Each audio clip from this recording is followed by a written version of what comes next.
భూపాలపల్లి నియోజకవర్గంలో ఎన్నికల ప్రచారం హోరాహోరీగా కొనసాగుతుంది. ఎక్కడ లేని విధంగా నలుగురు బరిలో ఉన్నారు. ఇక్కడ ఎవరికి వారు విజయ అవకాశాలు ఉన్నాయని కూడా చెప్తా ఉన్నారు. మనతో ఈరోజు భూపాలపల్లి బీజేపీ అభ్యర్థి అయినటువంటి చందుపట్ల కీర్తిరెడ్డి ఇంటింట ప్రచారం నిర్వహించి ముందుకెళ్తున్నారు. ఈరోజు T2 కాలనీలో కూడా ఓటర్లను అభ్యర్థించడం మనం చూస్తా ఉన్నాం. మనం కీర్తిరెడ్డి గారితో మాట్లాడే ప్రయత్నం చేద్దాం. బీజేపీకి ఓటేయాలని కూడా వాళ్ళు ప్రచారం చేస్తూ ఉన్నారు. మేడం నమస్కారం, ఎలా ఉన్నారు? ప్రచారం ఎలా కొనసాగిస్తున్నారు? చాలా బాగా ఉందండి. ఇవాళ ప్రజల నుంచి విశేషమైనటువంటి స్పందన లభిస్తూ ఉంది. ఇవాళ ముఖ్యంగా మహిళలు, ఇవాళ ప్రతి ఒక్క మహిళ కూడా ఇవాళ నన్ను ఒక స్నేహితురాలుగా భావిస్తూ ఉన్నారు. వాళ్ళ కష్టాలను పంచుకునేటువంటి స్నేహితురాలుగా ఈసారి నాకు అవకాశం ఇస్తే ఖచ్చితంగా వాళ్ళ వెంబడి ఉంటాననే విశ్వాసాన్ని నేను వాళ్ళకి అందరికీ కూడా తెలియజేస్తా ఉన్నాను. మంచి స్పందన ఉంది. అంటే ఎలాంటి మేనిఫెస్టోతో మీరు ముందుకెళ్తున్నారు? అంటే జాతీయ పార్టీ కదా మీది, అంటే మీరు ఎలా వెళ్తున్నారు? ఇవాళ మేము మా మేనిఫెస్టో ఇవాళ అన్ని వర్గాలకు సంబంధించినటువంటి ప్రజలను కలుపుకపోయే విధంగా మా మేనిఫెస్టో ఉంది. ఇవాళ మహిళలకి రుణాల మాఫీ కానివ్వండి, మహిళా గ్రూప్స్కి, ఆ తర్వాత 10 లక్షల రూపాయల కొత్త రుణాలు ఇవ్వడమే కానివ్వండి, ఆ తర్వాత కళ్యాణ లక్ష్మితో పాటు తులం బంగారం ఇవ్వడమే కానివ్వండి, ఇవాళ కుల వృత్తులకు అందరికీ కూడా పెద్దపీట వేస్తూ 3,000 రూపాయల పింఛన్ ఇవ్వడమే కానివ్వండి, ఇవాళ డప్పు కళాకారులని వృత్తిగా గుర్తించి వాళ్ళకు 3,000 రూపాయల పెన్షన్ ఇవ్వడమే కానివ్వండి, ఇవాళ రైతు కూలీలను గుర్తించి 3,000 రూపాయల పెన్షన్ ఇవ్వడమే కానివ్వండి. ఈ విధంగా రైతులకు అందరికీ కూడా పెద్ద ఎత్తున మద్దతు ధరలు తీసుకొని వచ్చినాం. రైతులకు ఏకకాలంలో రుణమాఫీ చేసి ఎక్కడ బోర్లు వేసుకుంటే అక్కడ బోర్లు వేపి కానివ్వండి. ఆ తర్వాత సొంత ఇంటి కళ ఏదైతే ఉందో ఆ సొంత ఇంటి కళ కేవలం బీజేపీతోనే సాధ్యమవుతుంది అని మేము ఖచ్చితంగా కేంద్రం నుంచి వచ్చేటువంటి 2 లక్షల ఇండ్లు పెండింగ్లో ఉన్నాయో అవన్నీ కడతాము, మళ్ళీ కొత్త ఇండ్లు తీసుకొని వస్తాము. ఇవాళ పెట్రోల్ రేట్ అనేది గగ్గోలు పెడతా ఉన్నారో ఖచ్చితంగా ఇక్కడ తెలంగాణలో బీజేపీ అధికారంలోకి వచ్చిన వెంబడే పెట్రోల్ రేట్ను 20 రూపాయలు తగ్గిస్తామని చెప్పేసి మేము ప్రజలకు హామీ ఇస్తా ఉన్నాము. మా మేనిఫెస్టోలో పెట్టినాం.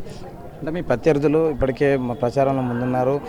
వాళ్ళకు గతంలో కూడా ప్రజలు ఆదరించారు. అంటే మీరు ఏ విధంగా ఆదరించాలని ప్రజలను కోరుకుంటారు?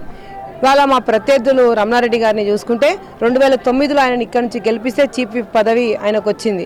ఆయన మొత్తానికి కాన్స్టిట్యున్సీని నిర్లక్ష్యం చేసిండ్రు కాబట్టి 2014లో ఆయనను గద్దె దించారు. ఇవాళ ఆయన పనితీరు చూసి ఆయన పనితీరు బాగాలేదని చెప్పేసి గద్దెదించారు ఆయనని.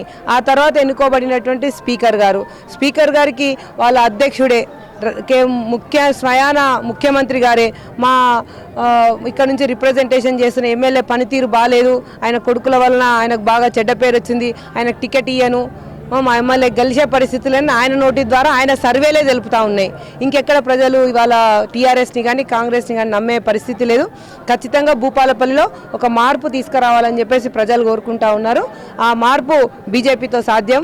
ఖచ్చితంగా బీజేపీ ఒక సుస్థిరమైనటువంటి పాలన, ఒక నీతి నిజాయితీవంతమైన పాలన ఇస్తుందని చెప్పేసి ప్రజలు నమ్ముతా ఉన్నారు. ఇవాళ గడప గడప మా ఓటు కమలం పువ్వుకని హామీ ఇస్తా ఉన్నారు. గడప గడపకు వెళ్ళే తరుణంలో ప్రజలు మీకు నీరాజనాలు పలుకుతున్నారు. అంటే దీన్ని మీరు ఏ విధంగా?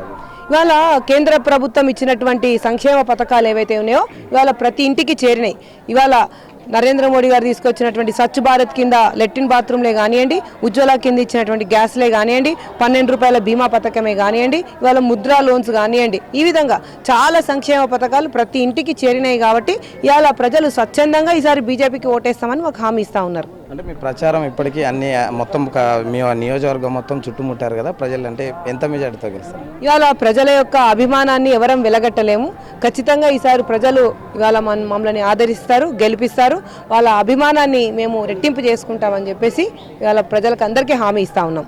ఇది మొత్తానికి చూసుకున్నట్టయితే భూపాలపల్లి జిల్లా నుంచి కేంద్రం నుంచి వచ్చేటువంటి నిధులు అందరు కూడా ప్రతి గడప కూడా చేరినాయి. ఆ యొక్క మా యొక్క సంక్షేమ పథకాలే కేంద్రం బీజేపీ ఇచ్చేటువంటి సంక్షేమ పథకాలు మమ్మల్ని గెలిపిస్తాయని కూడా కీర్తిరెడ్డి చందుపట్ల కీర్తిరెడ్డి గారు చెప్తా ఉన్నారు.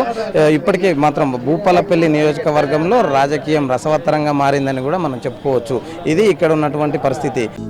హలో, మిమ్మల్నే యోయో టీవీ యాప్ డౌన్లోడ్ చేసుకున్నారా? ఇంకా లేదా? మీ యాప్ స్టోర్కి వెళ్ళి వెంటనే డౌన్లోడ్ చేసుకోండి.